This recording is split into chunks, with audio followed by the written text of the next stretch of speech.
അസ്സലാമു അലൈക്കും വറഹ്മത്തുള്ളാഹി വബറകാതുഹു. നിങ്ങൾ എപ്പോഴെങ്കിലും ചിന്തിച്ചിട്ടുണ്ടോ, ചില വാക്കുകൾ നമ്മുടെ കാതുകളിൽ തട്ടി നിൽക്കും, എന്നാൽ മറ്റു ചില വാക്കുകൾ ഹൃദയത്തിൻ്റെ ആഴങ്ങളിലേക്ക് ഇറങ്ങിച്ചെന്ന് നമ്മുടെ വിധിയെ തന്നെ തൊടും. ഇന്ന് ഞാൻ നിങ്ങളോട് സംസാരിക്കാൻ പോകുന്നത് വെറുമൊരു ദിക്റിനെ കുറിച്ചല്ല, അല്ലെങ്കിൽ നമ്മൾ പതിവായി ചെയ്യുന്ന ഒരു ദുആയെക്കുറിച്ചുമല്ല.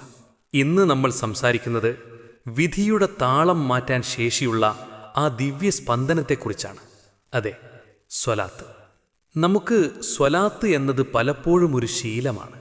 എന്നാൽ സത്യത്തിൽ അത് വെറുമൊരു ശീലമല്ല. അത് നമ്മുടെ ആത്മാവ് അതിൻ്റെ ഉറവിടത്തിലേക്ക് നടത്തുന്ന ഒരു തിരിച്ചുപോക്കാണ്. ചില മനുഷ്യരെ കണ്ടിട്ടില്ലേ, അവർ ചോദിക്കുന്നതിന് മുൻപേ ഉത്തരങ്ങൾ അവരിലേക്കെത്തും. അവർ പതറാതെ തന്നെ ജീവിതത്തിലെ വലിയ വാതിലുകൾ അവർക്ക് മുന്നിൽ തുറക്കപ്പെടും. ഇതൊന്നും യാദൃശ്ചികമല്ല, അത് കാരുണ്യത്തിൻ്റെ ഉറവിടവുമായി ഹൃദയം ചേർത്തു പിടിച്ചവരുടെ അടയാളമാണ്.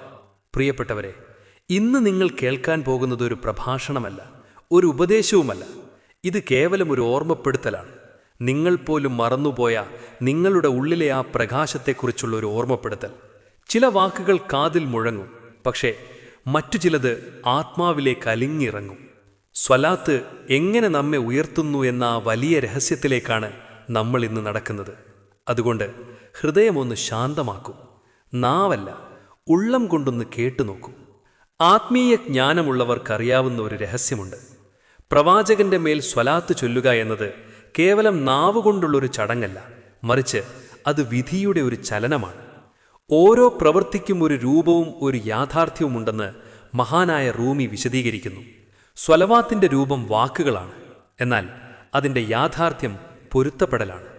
സാന്നിധ്യമില്ലാതെ ചൊല്ലുമ്പോൾ അത് കേവലം ശബ്ദമായി അവശേഷിക്കുന്നു, എന്നാൽ ഹൃദയത്തിൽ നിന്ന് ഉയരുമ്പോൾ അത് ലിഖിതമായി മാറുന്നു.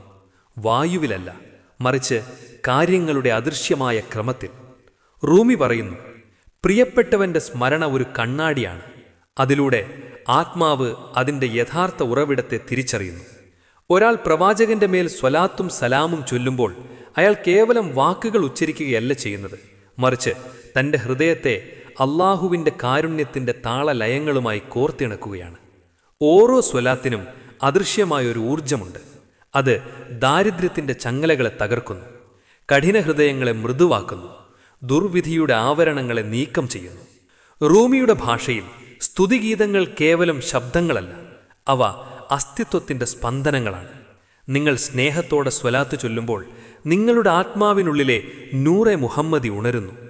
പ്രപഞ്ചം മുഴുവൻ സൃഷ്ടിക്കപ്പെട്ടത് ആ പ്രകാശത്തിൽ നിന്നാണ്. സ്വലാത്ത് ചൊല്ലുമ്പോൾ അറിയാതെ കണ്ണുനീർ വരുന്നത് വെറും വികാരമല്ല, മറിച്ച് ആത്മാവ് അതിൻ്റെ ഉറവിടത്തെ തിരിച്ചറിയുന്ന നിമിഷമാണ്. ആ നിമിഷത്തിൽ നിങ്ങൾ പ്രവാചകന്റെ സന്നിധ്യത്താൽ ദർശിക്കപ്പെടുന്നു. അള്ളാഹുവിൻ്റെ ഔലിയാക്കൾ രേഖപ്പെടുത്തിയിട്ടുണ്ട്, സ്വലാത്ത് ഒരു സാധാരണ പ്രാർത്ഥനയല്ല, അതൊരു ആത്മീയ കോഡാണ്. ഖിദിർ നബി മൂസാ നബിയെ ക്ഷമയുടെയും നിഗൂഢജ്ഞാനത്തിൻ്റെയും ലോകത്തേക്ക് നയിച്ചതുപോലെ സ്വലവാത്ത് നിങ്ങളെ അള്ളാഹുവിൻ്റെ സാമീപ്യത്തിൻ്റെ അദൃശ്യ പാതകളിലേക്ക് നയിക്കുന്നു. ചില ആളുകൾ വലിയ പ്രതിസന്ധികളിലൂടെയും അനായാസമായി നടന്നു നീങ്ങുന്നത് നിങ്ങൾ ശ്രദ്ധിച്ചിട്ടുണ്ടോ?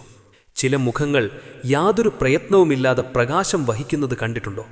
ഇത് യാദൃശ്ചികമല്ല, ഇത് നിരന്തരം സ്വലാത്തിൻ്റെ അടയാളമാണ്. അവർ കൂടുതൽ കാര്യങ്ങൾ ചോദിക്കുന്നതുകൊണ്ടല്ല, മറിച്ച് അവരുടെ ഹൃദയങ്ങൾ കാരുണ്യത്തിൻ്റെ ഉറവിടവുമായി ബന്ധപ്പെട്ട് കിടക്കുന്നതുകൊണ്ടാണത് സംഭവിക്കുന്നത്. ഒരിക്കൽ ജീവിതം പ്രയാസങ്ങൾ കൊണ്ട് ഭാരംപ്പെട്ട ഒരാൾ വന്നു. അദ്ദേഹത്തിൻ്റെ ആരാധനകൾ കൃത്യമായിരുന്നു, പ്രാർത്ഥനകൾ അധികമായിരുന്നു. എന്നിട്ടും തൻ്റെ ജീവിതം തടസ്സപ്പെട്ടതുപോലെ അദ്ദേഹത്തിന് തോന്നി. അദ്ദേഹത്തോട് ചോദിക്കപ്പെട്ടു, നിങ്ങളുടെ ആവശ്യങ്ങളെക്കുറിച്ച് നിങ്ങൾ അള്ളാഹുവിനോട് ധാരാളം സംസാരിക്കുന്നു, എന്നാൽ കാരുണ്യം ആര് വഴിയാണോ ഒഴുകുന്നത് അദ്ദേഹത്തിൻ്റെ മേൽ നിങ്ങൾ എത്രത്തോളം സ്വലാത്ത് ചൊല്ലുന്നുണ്ട്? അദ്ദേഹം മറുപടി പറഞ്ഞു, വല്ലപ്പോഴും. അപ്പോൾ അദ്ദേഹത്തോട് പറയപ്പെട്ടു, എങ്കിൽ വഴികൾ വല്ലപ്പോഴും മാത്രം തുറക്കപ്പെടുമെന്ന് പ്രതീക്ഷിക്കുക. ഇതൊരു ശാസനയല്ല, ഇതൊരു നിയമമാണ്. സ്വലാത്ത് എന്നത് അള്ളാഹുവുമായുള്ള ഒരു ഇടപാടല്ല, മറിച്ച് തിരിച്ചറിവാണ്. അല്ലാഹുമ്മ സ്വല്ലി അലാ മുഹമ്മദ് എന്ന് ചൊല്ലുമ്പോൾ നിങ്ങൾ അള്ളാഹുവിന് പുതിയൊരു വിവരം നൽകുകയല്ല ചെയ്യുന്നത്, മറിച്ച് നിലവിൽ ഒഴുകിക്കൊണ്ടിരിക്കുന്ന ഒരു കാരുണ്യ പ്രവാഹത്തിലേക്ക് നിങ്ങളെ തന്നെ സമർപ്പിക്കുകയാണ്. തടസ്സമില്ലാതെ തുറന്നു കിടക്കുന്ന ഒരു വാതിലുണ്ട്. പ്രാർത്ഥനയുടെ തുടക്കത്തിലും ഒടുക്കത്തിലും സ്വലാവാത്ത് ചൊല്ലുകയും നിന്റെ ആവശ്യത്തെ അതിനിടയിൽ വയ്ക്കുകയും ചെയ്യുക. കാരണം പ്രവാചക സ്മരണയിലൂടെ കടന്നുപോകുന്ന പ്രാർത്ഥനകൾ ഒരിക്കലും തള്ളപ്പെടില്ല. സ്വലാത്ത് എന്നത് പ്രാർത്ഥനകളെ പ്രതിസന്ധികളിലൂടെ സുരക്ഷിതമായി എത്തിക്കുന്ന ഒരു കപ്പലാണ്. ചിലപ്പോൾ ഉത്തരങ്ങൾ വൈകിയേക്കാം, എന്നാൽ സ്വലാത്തിൽ അടിയുറച്ചവർക്കറിയാം ആ വൈകലും ഒരു കാരുണ്യമാണെന്ന്. വിധി മാറ്റാൻ ധൃതി കാണിക്കാനല്ല, വിധിയെ വിശ്വസിക്കാനാണ് സ്വലാത്ത് നമ്മെ പഠിപ്പിക്കുന്നത്. അടയാളങ്ങൾക്കു ഫലങ്ങൾക്കു വേണ്ടി കാത്തുനിൽക്കാതെ പ്രവാചക സ്മരണയിൽ മാത്രം മുഴുകുമ്പോൾ ഹൃദയം ശാന്തമാകുന്നു, ഭാരങ്ങൾ ഒഴിയുന്നു. മഹാനായ റൂമി പഠിപ്പിക്കുന്നത് വിധി എന്നത് വഴങ്ങാത്ത കല്ലല്ല, മറിച്ച് രൂപപ്പെടുത്താവുന്ന കളിമണ്ണാണെന്നാണ്. സ്വലാത്ത് ആ കളിമണ്ണിനെ സ്പർശിക്കുന്ന പ്രകാശമാണ്. നിങ്ങളുടെ പുറംലോകത്തെ മാറ്റുന്നതിനു മുൻപ് അത് നിങ്ങളുടെ അകത്തെ മാറ്റിമറിക്കുന്നു. സ്വലാത്ത് ചൊല്ലുമ്പോൾ ഹൃദയം നിറഞ്ഞ് കണ്ണുനീർ വരുന്നുണ്ടെങ്കിൽ അത് ദുർബലതയല്ല, മറിച്ച് ആത്മാവിൻ്റെ ഉണർവാണ്. അത് നിങ്ങളുടെ സാന്നിധ്യത്തിൻ്റെ അടയാളമാണ്. സാന്നിധ്യമുള്ള ഒന്നിനെയും അല്ലാഹു അവഗണിക്കാറില്ല. സമാധാനമുള്ളപ്പോഴും ക്ഷീണിച്ചിരിക്കുമ്പോഴും ഒന്നും മനസ്സിലാകാത്ത അവസ്ഥയിലും സ്വലാത്ത് ചൊല്ലുക. കാരണം അതൊരു അപേക്ഷയല്ല, അതൊരു ചേർത്തുവയ്ക്കലാണ്. ആ ചേർത്തുവയ്ക്കൽ എല്ലാത്തിനെയും മാറ്റിമറിക്കും. പ്രിയപ്പെട്ട സഹോദരങ്ങളെ, നമ്മൾ തേടുന്ന എല്ലാ ഉത്തരങ്ങളും തേടിയ ഉടനെ നമുക്ക് ലഭിക്കണമെന്നില്ല. പക്ഷേ സ്വലാത്തിൽ ഹൃദയം ചേർത്ത് വെച്ചവർക്ക് ഒരു കാര്യത്തിൽ ഉറപ്പുണ്ട്: ഉത്തരങ്ങൾ വൈകുന്നതിൽ പോലും പടച്ചവൻ്റെ ഒളിഞ്ഞിരിക്കുന്ന ഒരു കാരുണ്യമുണ്ട്. വിധിയെ മാറ്റാൻ വേണ്ടി ആവലാതിയോടെ ഓടുന്നതിനു പകരം ആ വിധിയിൽ വിശ്വസിക്കാനും സമാധാനം കണ്ടെത്താനുമാണ് സ്വലാത്ത് നമ്മെ പഠിപ്പിക്കുന്നത്. അല്ലാഹുമ്മ സ്വല്ലി അലാ മുഹമ്മദ് എന്ന് നിങ്ങൾ ചൊല്ലുമ്പോൾ നിങ്ങൾ കേവലം ഒരു ആവശ്യം ചോദിക്കുകയല്ല ചെയ്യുന്നത്, മറിച്ച് നിങ്ങളെ തന്നെ അല്ലാഹുവിൻ്റെ ഒരു വലിയ കാരുണ്യ പ്രവാഹത്തിലേക്ക് എറിഞ്ഞുകൊടുക്കുകയാണ്.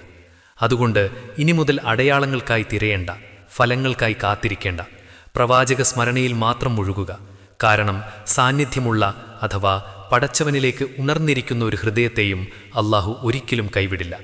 ഇന്നു മുതൽ നിങ്ങൾ സന്തോഷത്തിലായിരിക്കുമ്പോഴും തളർന്നിരിക്കുമ്പോഴും എന്ത് ചെയ്യണമെന്നറിയാതെ നിൽക്കുമ്പോഴും ഈ സ്വലാത്ത് നിങ്ങളുടെ ശ്വാസം പോലെ കൂടെ ഉണ്ടാവട്ടെ. അല്ലാഹുമ്മ സ്വല്ലി അലാ സയ്യിദിന മുഹമ്മദ് വഅലാ ആലിഹി വസ്വഹ്ബിഹി വസല്ലം. അസ്സലാമു അലൈക്കും വറഹ്മത്തുള്ളാഹി വബറകാതുഹു.